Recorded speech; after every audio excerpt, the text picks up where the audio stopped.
ओम शांति। आज का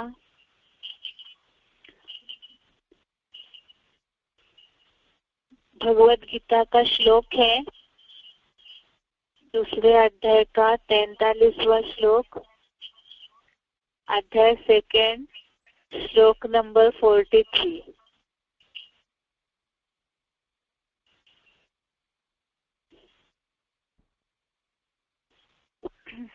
श्लोक है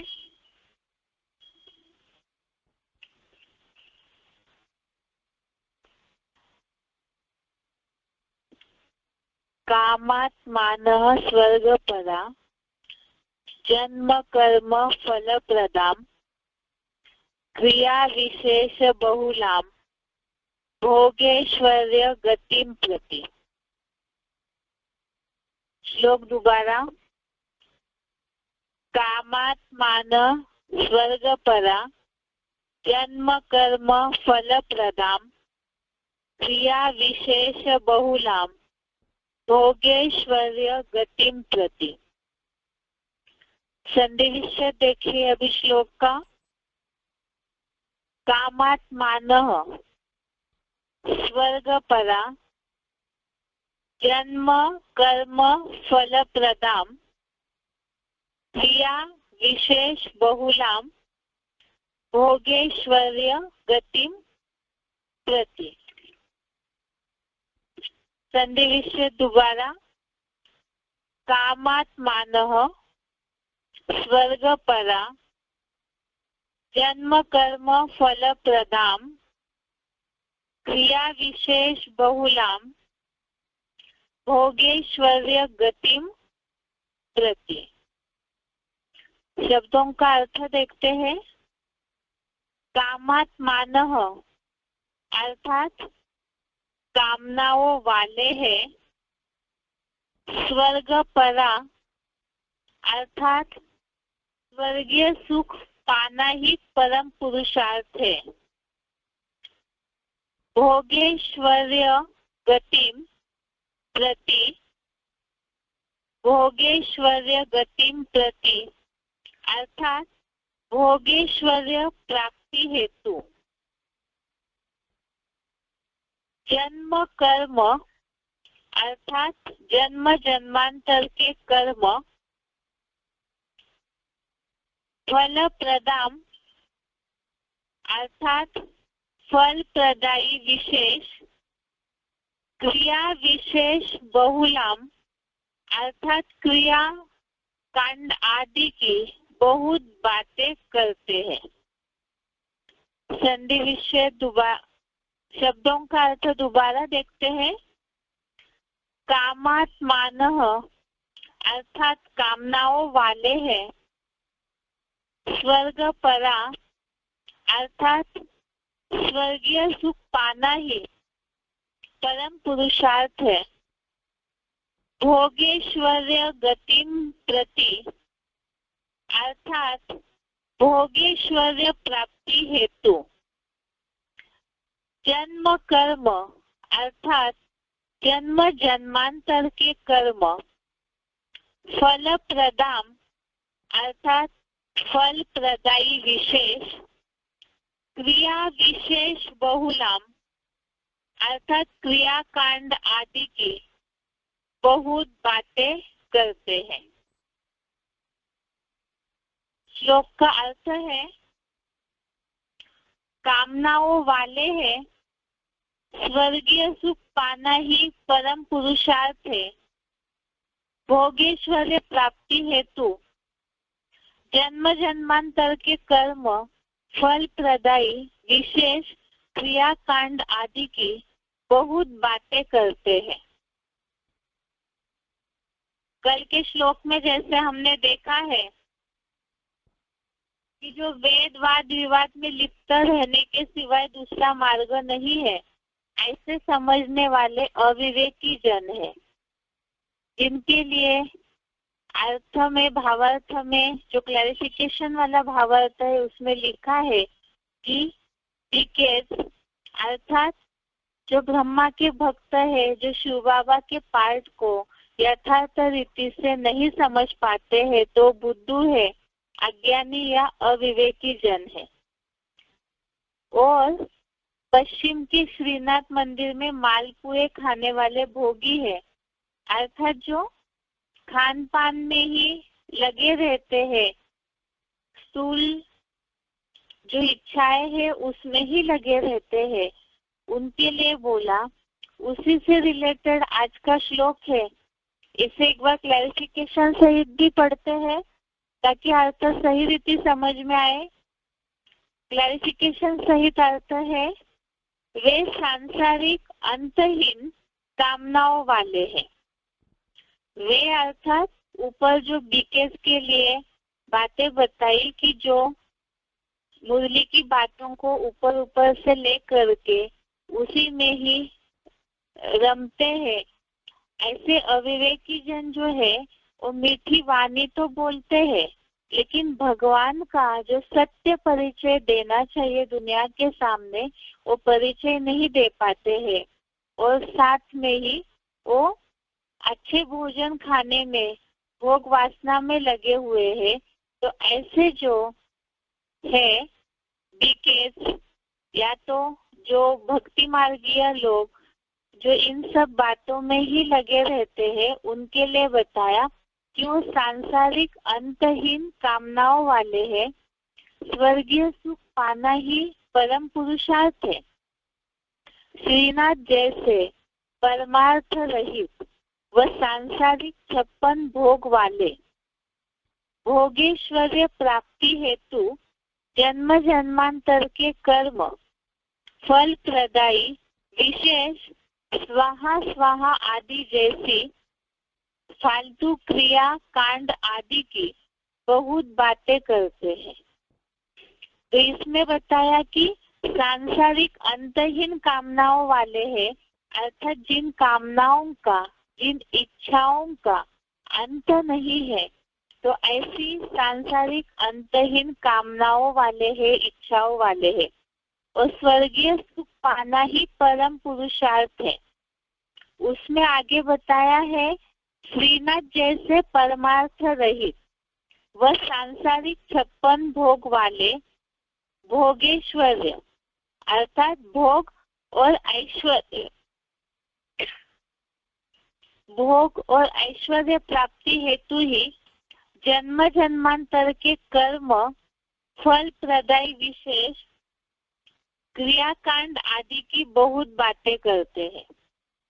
अर्थात जैसे श्रीनाथ मंदिर में भक्ति मार्गीय जो मंदिर है उसमें ढेर प्रकार के जो बताए 56 भोग वाले, तो अनेक प्रकार के भोग बनते हैं, लेकिन परमार्थ रहित इसलिए बताया क्योंकि जहाँ परमार्थ है, ईश्वर अर्थ किया जाता है, वहाँ पे भेद भावना नहीं होगी।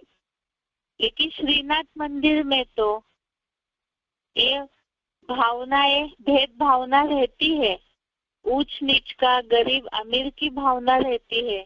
साथ में ही जैसे जगन्नाथ मंदिर में तो सिंपल भोजन खिलाया जाता है और साथ में वो सबके लिए बराबर दिया जाता है, पैसे आदि की बात नहीं। लेकिन श्रीनाथ मंदिर में तो भोग पैसों से बेचा जाता है, अर्थात जो पैसे देंगे उनको भरपूर मिलेगा, अन्यथा नहीं।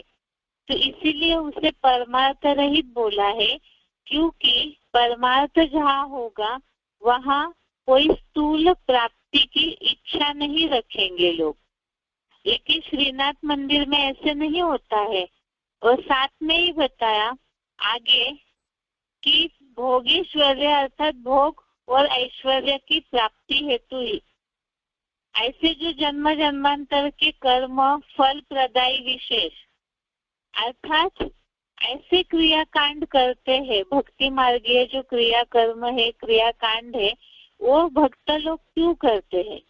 ताकि जन्म जन्मांतर या इस जन्म में भी चाहे अगले जन्मों में भी भोग और ऐश्वर्य दोनों ही मिलता रहे। जिनके लिए बताया संसार की जो अंतहीन कामनाएं है उनमें लगे रहते हैं। ऐसा सुख पाना वही परम पुरुषार्थ है। ऐसे समझते हैं और उन्हीं क्रियाकांड आदि की बातों में लगे रहते हैं। उसके साथ साथ बताया स्वाहा स्वाहा आदि जैसी फालतू क्रियाकांड आदि की बातें। तो यहाँ फालतू इसलिए बोला है, स्वाहा स्वाहा तो यज्ञ में किया जाता है, जो संपूर्ण आहुति डाली जाती है। पहले तो भक्ति मार्गीय जो यज्ञ किए जाते हैं, तो उसमें अगर देखेंगे तो जो भी आहुति वगैरह डाली जा रही है, भक्तों की ये भावना है कि ये सब करने से भोग ऐश्वर्य की प्राप्ति होगी और बहुत सारे फल मिल जाते हैं, प्राप्ति हो जाती है। इस भावना से भक्त लोग करते हैं, लेकिन वास्तव में ऐसे स्थूल अग्नि में, स्थूल यज्ञ कुंड में भक्ति मार्गीय भावनाओं से जो कुछ किया जाता है, उससे वास्तव में कोई प्राप्ति नहीं होती है। क्योंकि पहले यहाँ जैसे श्रीनाथ मंदिर के लिए बताया परमार्थ रहित है, इसी तरह से भक्ति मार्ग के ये जो क्रियाकांड है वो अंधश्रद्धा युक्त भावनाओं से, अंध भावनाओं से करते हैं। पूरी तरह से उन बातों का सही अर्थ समझ पूर्वक, जो अर्थ समझ के कार्य कर्म होना चाहिए, वो लोग नहीं जानते हैं। इसीलिए इसे स्वाहा स्वाहा जैसे फालतू कांड क्रिया कर्म की बहुत बातें करते हैं, ऐसे बोला है।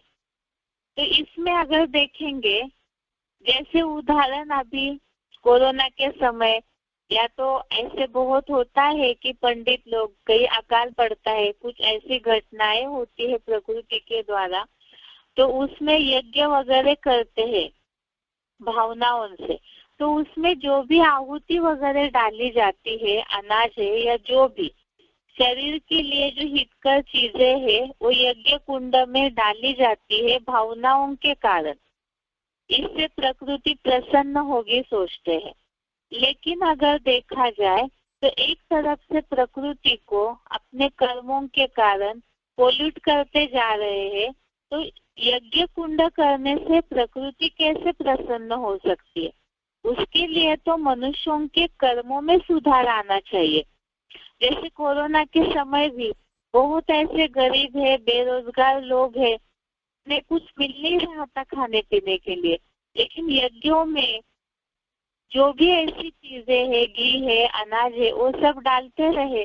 तो ये जो बातें हैं, वास्तव में इसका सही अर्थ न समझने के कारण ऐसे फालतू जो क्रियाकांड है वो करते रहते हैं, जिसके कारण जो जनहित का कल्याण होना चाहिए, समाज का, मनुष्य जो प्राणी समझदार है, बुद्धिशील है, उनके कल्याण हेतु जो कर्म करने चाहिए वो नहीं करते हैं, तो अपने ही भोग ऐश्वर्य के लिए लगे रहते हैं। तो इसीलिए बोला है कि वास्तव में वो सब क्रियाकांड फालतू है। और इसी तरह से ये तो हो गई भक्ति मार्गीय बातें, जो श्लोक का जो भावार्थ है उस हिसाब से।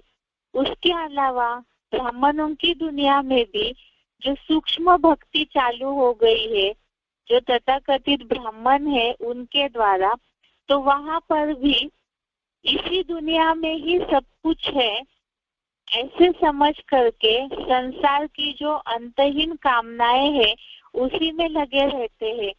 तो वास्तव में इस भौतिक दुनिया में जो भी इस तरह की शारीरिक सुख है, चाहे मकान है या पहनने ओढ़ने का सुख, इन सब बातों में जो देहभान की पूर्ति के लिए ही लगे हुए हैं, उन इच्छाओं का कोई अंत नहीं है। या तो भक्ति मार्गीय जो क्रियाकांड है उसी तरह से ही सूक्ष्म भक्ति जो करके बहुत सारा संगम युगी पुरुषार्थी जीवन व्यर्थ कर रहे हैं, तो इसके लिए बताया है कि ऐसे क्रियाकांड आदि की बहुत सारी बातें करते हैं, जो मुरलियों में भी शिव बाबा ने बोला है। इस तरह से जो भी दिखावट वाले, जो भी पॉम्पेंट शो वाले कर्म किए जाते हैं पुरुषार्थ या भगवान की प्रत्यक्षता के नाम पर, जो भी मुरलियों में श्रीमत नहीं दिया हुआ है, तो वो सब व्यर्थ है। उसके पीछे टाइम, मनी, एनर्जी सब फालतू हो जाता है। तो ऐसे जो बहुत बातें करते हैं उनके लिए बोला हुआ है कि वो सांसारिक अंतहीन कामनाओं वाले हैं।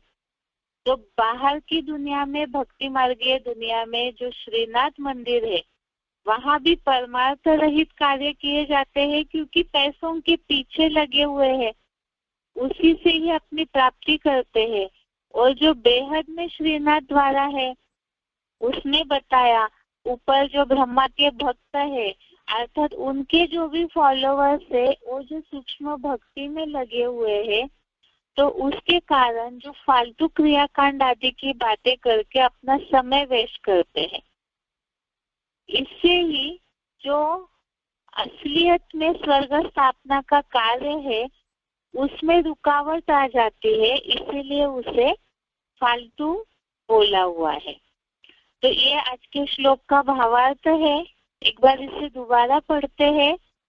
वे सांसारिक अंतहीन कामनाओं वाले हैं, स्वर्गीय सुख पाना ही परम पुरुषार्थ है।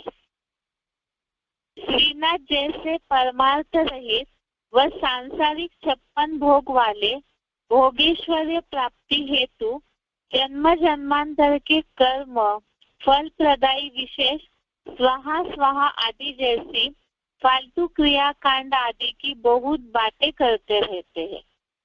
अर्थात ऐसे कर्म कांड करने की जो बातें करते हैं या उसमें जो समय फालतू गवाते हैं, तो बातें बहुत कर रहे हैं, लेकिन स्वर्ग स्थापना का जो असली कार्य करके दिखाना चाहिए वो नहीं करते हैं।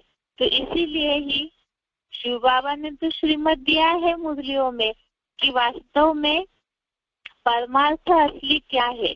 तो उसमें इस देह की पूर्ति हेतु, भोग और ऐश्वर्य की प्राप्ति हेतु या देहभान की जहाँ पूर्ति होती है उसमें न लग करके जहाँ विश्व का कल्याण हो, ऐसे ही बातों का कर्म होना चाहिए, तब ही वो यज्ञ कुंड में वास्तव में सफलता मिलेगी।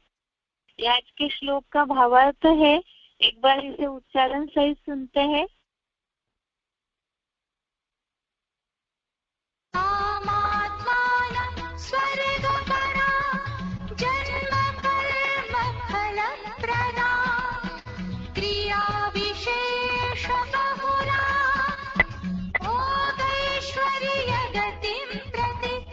वे सांसारिक अंतहीन कामनाओं वाले हैं, स्वर्गीय सुख पाना ही परम पुरुषार्थ है। श्रीनाथ जैसे परमार्थ रहित सांसारिक 56 भोग वाले भोगेश्वर्य प्राप्ति हेतु जन्म जन्मांतर के कर्म फल प्रदायी विशेष स्वाहा स्वाहा आदि जैसी फालतू क्रिया कांड आदि की बहुत बातें करते हैं।